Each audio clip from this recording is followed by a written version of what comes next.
माननीय मंत्री जी से मुझे आग्रह है कि अंत में इस सॉफ्टवेयर की बात किए हैं तो 2021 से ये सॉफ्टवेयर का निर्माण का प्रक्रिया शुरू हुआ है और वो अभी तक पूरा नहीं हुआ है। 2021 से सॉफ्टवेयर बनने की प्रक्रिया शुरू हुआ है, तो ये सॉफ्टवेयर कब तक बनेगा?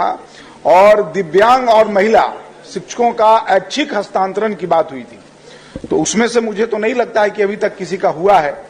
और एक तो एक मानवीय विषय है माननीय मंत्री जी कि लोग रोजगार के में कहीं कोई मधुबनी के थे, वो उन्होंने जहानाबाद में शिक्षक नियुक्ति हो गए, कोई मधेपुरा के थे उनको और कहीं औरंगाबाद में हो गया।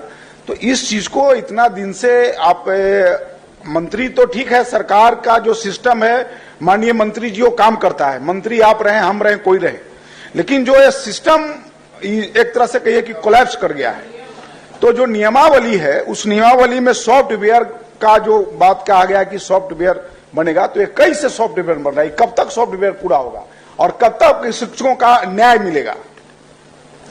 सरकार गंभीर है और सारी व्यवस्था बस 5-6 महीना में चौपट हो गई है, बस ना महोदय। माननीय मंत्री जी मैंने कहा है मंत्री जी, नहीं एक मिनट मंत्री जी, हम चौपट की बात नहीं कहे। मंत्री आप रहे या हम रहे कोई रहे, सिस्टम काम करता है, सरकार का सिस्टम, वो मंत्री रहे चाहे ना रहे लेकिन सरकार का सिस्टम काम करता है। तो हमने कहा कि सिस्टम पर कि आप मंत्री आ जाए, कल कोई और आएगा कोई और आएगा, लेकिन जो एक इससे जो सॉफ्टवेयर बनाने की जो प्रक्रिया है, तो क्या आप रहेंगे तभी सॉफ्टवेयर बनेगा? आप नहीं रहेंगे तो क्या सरकार का जो सिस्टम वो काम नहीं करता है? नकदीकरण का लाभ इन शिक्षकों को भी दिया जाए माननीय मंत्री। और अभी जो नियमावली है उसमें तो प्रावधान नहीं है, जैसा कि पढ़े हैं, प्रश्न आने के बाद देखे हैं तो जानकारी मिली है, और नई नियमावली आने वाली है, उस पर विचार करेगी सरकार गंभीरतापूर्वक। नई नियमावली कब तक आने वाली है? अब पूरी तरह से हमारे सम्मानित माननीय सदस्य नवल बाबू, आप आश्वस्त रहिए, कम से कम वर्ष 2023 संपूर्ण नियुक्ति प्रक्रिया। स्पष्ट तौर पे अगर हम अपनी आवाज को उठाते हैं और प्रशासन के द्वारा आवाज को दबाए जाते हैं, समझ लीजिए सीधा ये लोकतंत्र का हत्या है।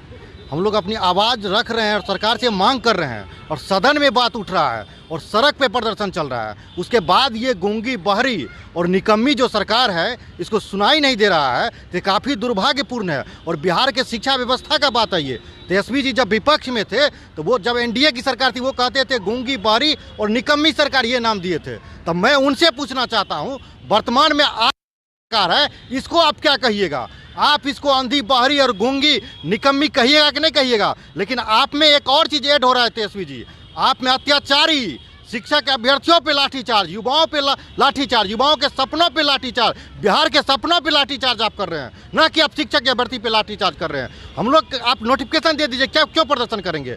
अभ्यर्थी शांतिपूर्ण प्रदर्शन कर रहा था, वहाँ से हटाया गया, वहाँ से हटाने के बाद जब जाता है वीर कुंवर सिंह पार्क में, वहाँ पे जंक्शन के आगे, तो वहाँ पे टिकट लेकर के अभ्यर्थी वहां गया हुआ था, पार्क में जाने के लिए प्रशासन से परमिशन लेगा। सरकार शिक्षा से डरी हुई है, अगर समाज शिक्षित हो जाएगा तो इनके बातों में नहीं आएगा, वो अपने अधिकार के लिए सड़क पे उतरेंगे। ये जो जाति के रूप में जो बांटते हैं ना, जातिवाद करके जो राजनीति करते हैं, कभी रामचरितमानस पे राजनीति करते हैं, कभी हिंदू मुस्लिम पे राजनीति करते हैं, तो ये उनका ये दुकान जो बंद हो जाएगा ना, तो इसीलिए ऐसा कर रहे हैं। अगर विद्यालय में आप देखिएगा, जो सरकारी विद्यालय में है, विद्यालय में कौन पढ़ता है?